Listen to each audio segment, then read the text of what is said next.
Audio book वाङ्मय 22 चेतन अचेतन एवं सुपर चेतन मन चैप्टर 3 पार्ट 101 मानव जीवन का परम पुरुषार्थ आत्मज्ञान।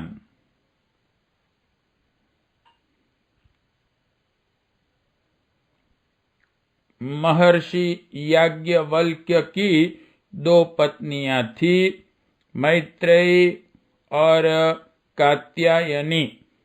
जब महर्षि ने संन्यास लेना चाहा, तब अपनी दोनों पत्नियों को बुलाकर कहा, हम सब संन्यास लेने वाले हैं। तुम दोनों घर की संपूर्ण संपत्ति को आधा आधा बांट लो।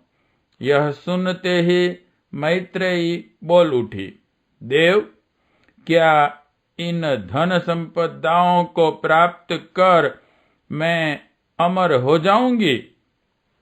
नहीं, याज्ञवल्क्य ने उत्तर दिया। जिस प्रकार धन संपत्ति वालों का लोभ मोह से भरा जीवन होता है, देवी, उसी प्रकार का तुम्हारा भी जीवन हो सकेगा। तब तो ऐसे धन की हमें आवश्यकता नहीं। मैत्रेयी ने बड़ी दृढ़ता के साथ कहा, पुनः निवेदन किया कि देव, हमें तो अमरत्व का साधन बताएं, हमें धन संपदा नहीं चाहिए। मैत्रेयी के बार बार आग्रह करने पर महर्षि को विवशतः अमरत्व का साधन, आत्म कल्याण का साधन बताना ही पड़ा। उन्होंने सूत्र रूप में कहा, बृहदारण्यकोपनिषद का ये मंत्रार्थ है, हे मैत्रेयी, आत्मा ही देखने योग्य, सुनने योग्य, मनन करने योग्य और अनुभव करने योग्य हैं। अपने आप को, आत्मा को जान लेने पर सब कुछ जान लिया जाता है। यही अमरत्व का साधन है, यही आत्म कल्याण का मार्ग है। अपने को जान लेना ही सबसे बड़ी उपलब्धि है। गीताकार ने आत्मोत्कर्ष की गरिमा समझाते हुए कहा है, अपनी आत्मा द्वारा अपना उद्धार करो, आत्मा को पतित न करो। आत्मा ही अपना बंधु है और आत्मा ही अपना शत्रु है। व्यक्ति को दुनिया की, विश्व ब्रह्मांड की यत किंचित जानकारी कितना संतोष प्रदान करती हैं। जान पहचान के लोगों से मिलने पर कितनी प्रसन्नता होती है। कदाचित अपने को पहचाना जा सके, आत्मा को जाना जा सके, तो कितने महान आनंद की प्राप्ति हो। उपनिषदकार के शब्दों में अपने आप को जान लेने वालों को ही सर्वोपरि सुख की प्राप्ति होती है, ऐसा कहा है। कठोपनिषद 2/2/12 उस अपने में स्थित आत्मा को जो विवेकी पुरुष देख लेते हैं, जान लेते हैं, उन्हीं को नित्य सुख प्राप्त होता है, अन्यों को नहीं। अपनी आत्मा को जान लेने पर भव बंधनों से मुक्ति हो जाती है। शास्त्र में कहा है, जब हवन तथा सैकड़ों उपवास से भी मुक्ति नहीं मिल पाती, आत्मज्ञान हो जाने पर जीव और ब्रह्म की एकता की अनुभूति होने पर आत्मा मुक्त हो जाती है। कठोपनिषद के 1/3/15 मंत्र में कहा है, उस अनादि अनंत महतत्व (बुद्धि) से परे तथा ध्रुव यानी कि निश्चल आत्मा को जानकर मनुष्य मृत्यु के मुख से छूट जाता है।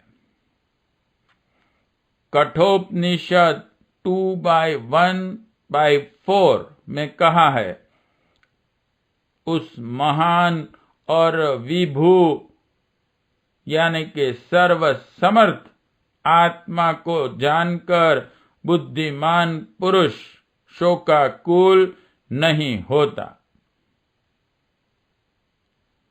इस प्रकार अनेकानेक श्रुति वचनों द्वारा आत्मज्ञान की गरिमा को प्रतिपादित कर उसे प्राप्त करने की प्रेरणा दी गई है।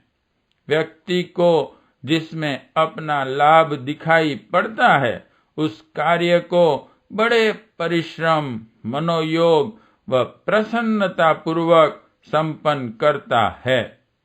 यदि आत्मज्ञान के लाभों को जाना जा सके तथा इसे प्राप्त करने का प्रयास किया जा सके तो व्यक्ति धन्य हो जाएगा। व्यक्ति जब अपने को ईश्वर का परम पवित्र अविनाशी अंश समझता है, आत्मा के रूप में अनुभव करता है और शरीर को एक उपकरण भर स्वीकारता है, तब वह दीनहीन स्थिति से ऊपर उठकर उन कार्यों को ही करता है जो उसके गौरव के अनुरूप होते हैं, आत्म संतोष प्रदान करते हैं। आत्मा के इस स्वरूप को जानने की एक लंबी प्रक्रिया है।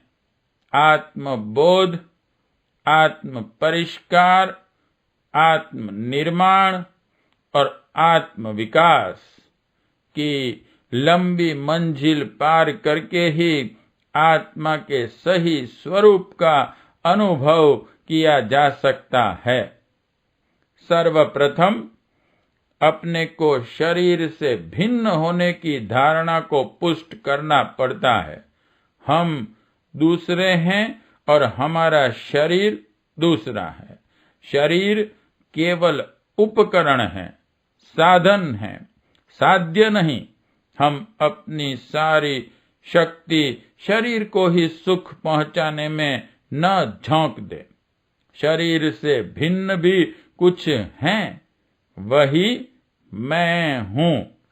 इस प्रकार का बोध हो जाने पर अपने द्वारा किए जाने वाले ओछे कार्यों को छोड़ना पड़ता है। यहीं से आत्म परिष्कार आरंभ होता है। दोष दुर्गुणों के दूर हो जाने पर उनके स्थान पर सद्गुणों श्रेष्ठताओं का समावेश करना आवश्यक होता है। कसाई कल्मशों से रहित होने पर शुद्ध अंतःकरण में श्रेष्ठ सद्गुणों की अभिवृद्धि होने लगती है। यही आत्मनिर्माण है। अपने गुण, कर्म, स्वभाव में उत्कृष्ट स्तर के चिंतन एवं कर्तव्य को स्थान देना आत्मज्ञान का तृतीय चरण है। इसके उपरांत आत्म विकास आता है। अपने ही समान सभी प्राणियों को, जीव जंतुओं को समझना ही आत्म विकास है। आत्मवत् सर्वभूतेषु का यही आदर्श है। किंतु आत्मज्ञान की लक्ष्य प्राप्ति इतनी सुगम नहीं होती। अनेकानेक विघ्न, बाधाएं, चुनौती बनकर साधक के समक्ष आ खड़ी होती हैं। बिना परीक्षा के तो सामान्य कार्य की दक्षता भी प्रमाणित नहीं हो पाती, तो इतने महान लक्ष्य की कौन कहें। काम, क्रोध, लोभ, मोह, मद और मर्त्य, यह 6 दोष, 6 बाधक तत्व आत्मिक प्रगति के मार्ग में अवरोधक बनकर आड़े आते हैं। इसीलिए देवी भागवत 7/35/3 में कहा है, काम, क्रोध, लोभ, मोह, मद और मात्सर्य, यह 6 योग मार्ग के आत्मिक उन्नति के शत्रु हैं, जो इस कार्य में विघ्न डाला करते हैं। आत्म साधना के अधिकांशतः साधक इन बाधकों द्वारा विचलित कर दिए जाते हैं। काम क्रोध की लिप्सा में फंसकर अपनी साधन संपत्ति को गंवा बैठते हैं। इस स्थिति को संभालना बहुत आवश्यक होता है। आत्म लाभ की फसल की रखवाली काम क्रोधादि पक्षियों से इन्हीं दिनों करनी पड़ती हैं। इन बाधक तत्वों से बच निकलना बड़े पुरुषार्थ की बात होती है। इसी स्थिति को साधना समर कहा गया है। आत्मज्ञान की प्राप्ति सर्वोपरि उपलब्धि है। अपने आप को जान लेने वाला पुनः कुपथगामी नहीं होता है। फलतः दुष्कर्मजन्य दुष्परिणामों से दूर रहकर निर्विकार और शुद्ध हो जाता है। विष्णु पुराण में कहा है, आत्मज्ञान प्राप्त होने पर मानव निर्दोष हो जाता है तथा सभी कर्मों के क्षय हो जाने से अपने शुद्ध स्वरूप को पहचान लेता है। इस समय व्यक्ति अपने पराये में कोई भेद नहीं देखता है, क्योंकि अपने और पराये का भेद तो संकीर्णता की स्थिति में ही रहता है। संकीर्णता से ऊपर उठने वाले को ही आत्म लाभ हो पाता है।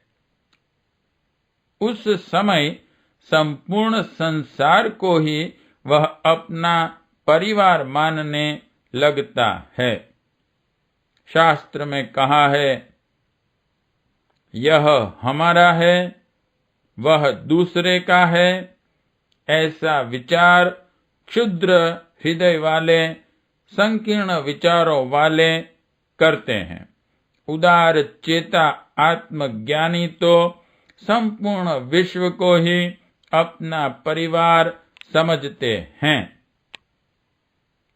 इसके अतिरिक्त आत्मज्ञान हो जाने पर अपने सच्चे स्वरूप को पहचान लेने पर व्यक्ति परमात्म शक्तियों से ओतप्रोत हो जाती हैं। आत्मज्ञान हो जाने पर ब्रह्म ज्ञान और ब्रह्मांड ज्ञान भी हो जाता है। पिंड और ब्रह्मांड में तात्विक अंतर कुछ भी नहीं है। अंतर है तो केवल स्वरूप का। इसलिए पिंड इंटू ब्रैकेट आत्मा को जानने वाला ब्रह्मांड को भी जान लेता है। शास्त्र में कहा है, ब्रह्मांड में जो गुण हैं वे पिंड में भी विद्यमान हैं। आत्मज्ञान के महान लाभ से लाभान्वित होना ही सर्वोपरि बुद्धिमता है। उसी में जीवन की सार्थकता है। पार्ट 101 समाप्त।